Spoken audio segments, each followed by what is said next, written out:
quite a number of Brits have been able to air their opinion on the national television to, justify their reasons for saying that the UK don't need immigrants to fill up their job vacancies, that they've got the capacity already to fill up these job vacancies, only if the employers are willing to give the Brits the chance instead of depending on cheap labour. Now listen to what this Brits has to say on the national TV. We meet Ricky, who works in a warehouse. To be honest, he seems despondent and doesn't buy the government's argument that so much migration is needed to fill jobs. I've tried to get into work in different places, and all it is now is agency, minimum wage, when really it should be concentrating on local people, getting them in, training them. In as much as in my own thought, I think he might be right to a level, but I believe that is absolutely wrong in so many ways.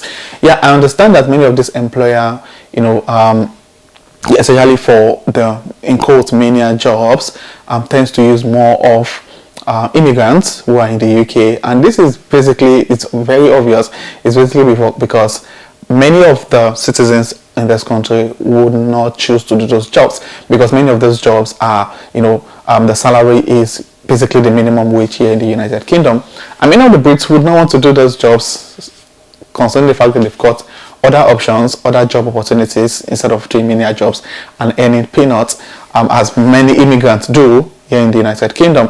So, and the truth is, him saying that they don't want to give them a chance instead of, giving those immigrants. And what they don't understand is that many of these agencies, it's more expensive for them to pay agencies compared to paying permanent staff. I might be wrong. If you think I'm wrong, please share your thoughts in the comment sections.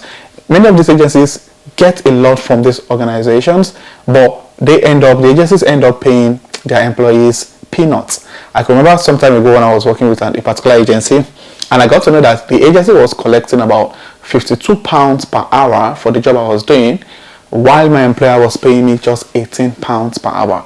So the organization would prefer to give that particular shift to their permanent staff because they pay less, because many of these agencies in the UK, earn a lot. Now, aside from his own thoughts, someone else decided to share our own thoughts as regards, the number of people coming into the UK, and a concern is really valid. Now listen to what she has to say. How many more houses do we have to build? How many more are they going to be putting in the hospitals? Are they going to be putting more surgeries? So that's my main concern, how we're going to be able to cope, because we're not really coping now, are we? I also agree with our point of view, because the truth is the population in the UK is really getting so large, and many of the available resources are now becoming very competitive. For those that have tried to get an apartment in the UK, you can absolutely relate to what I'm saying. It's really getting difficult to have access to your GP now because of the long queue. You want to call your GP to seek a prescription, you probably have to wait for days before you get your call picked. Being able to access hospitals, the A&E, the waiting hour is really, really ridiculous, and so the population is getting high. In as much as we're paying a lot of money in the taxpayer, in the government budget as tax, the truth still remains that the population compared to the infrastructure available is really on the high, and which is understandable why the UK government decided to proposed or implement some policies a couple of weeks ago, reducing the number of dependents international students can bring into the United Kingdom. So even as you're saying that the population is much, the question is, what is the ratio of the population to the jobs available? That's the first thing we need to look out for. What's the population of job? Are the jobs being filled up despite the number of people coming to the UK? Now we're going to check statistics. Now listen to this. Now the number of vacancies in December 2022 to February 2023 was 1,124,000, a decrease of 51,000 from September to November. Now it shows that over time the number of vacancies in the UK has reduced. And how do you what would you say is the reason for that? Obviously because of the net migration, the number of people coming into the UK on various categories, visa categories, filling up those job positions. So saying that the UK don't need immigrants is a big lie, because the UK seems to benefit more from immigrants coming to the UK than even the immigrants themselves. Now Vacancy numbers fell on the quartile for the 8th consecutive period in December 2022 to February 2023, down by 4.3% since September to November 2022, with vacancies falling in 12 of the 8 industry sectors. What credit are you going to give, or who are you going to give this credit to? Obviously, it's the immigrants coming to the country.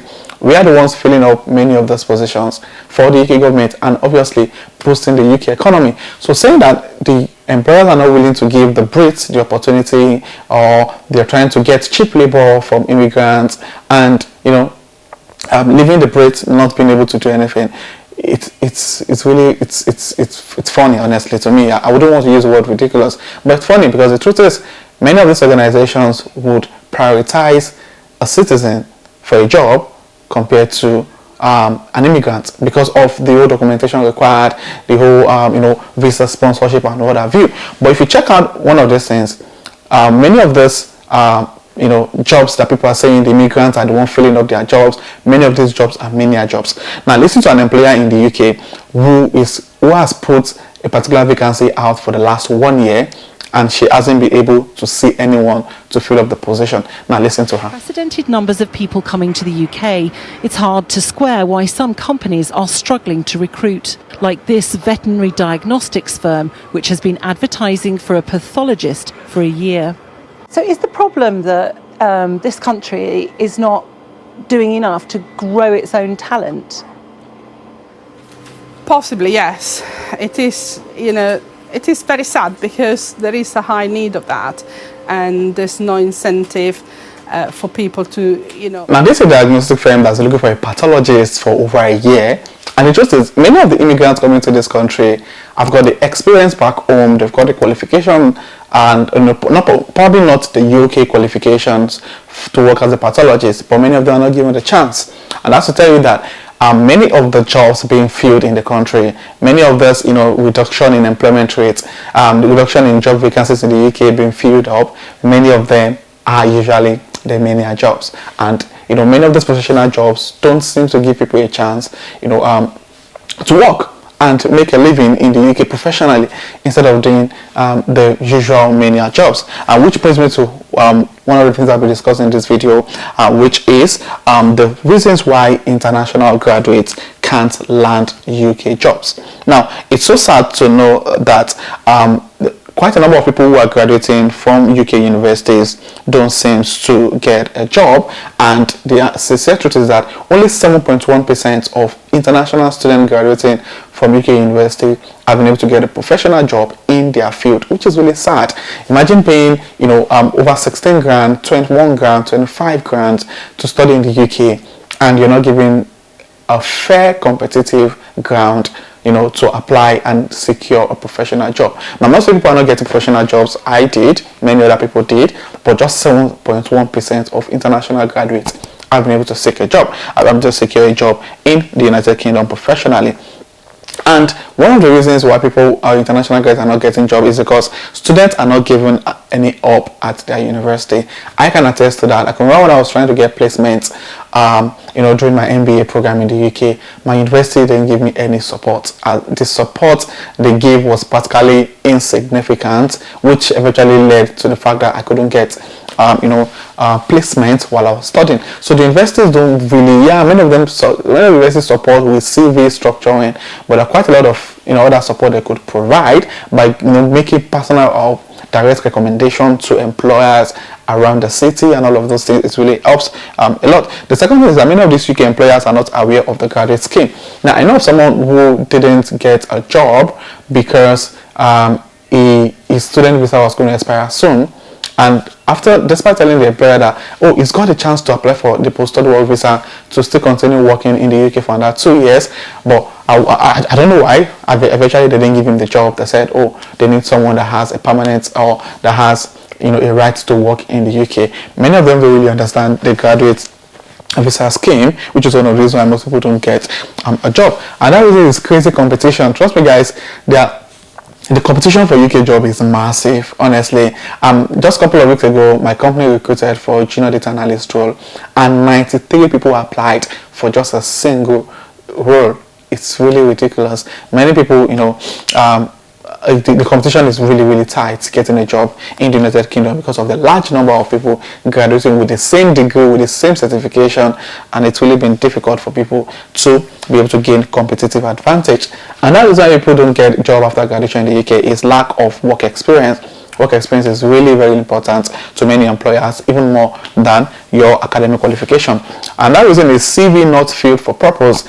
This is one of the reasons I recently spoke to someone who I was to work on a CV for him, and when he sent me the CV he has been applying to jobs with, I was like, no wonder you've not been getting offers. Now that's why I created a particular service that help people to create their CV for their next job application. So if you're struggling with getting interview invites, then there's something wrong with your CV. So go to the description of this video, click on the link on receiving help to creating a master CV for your next job application.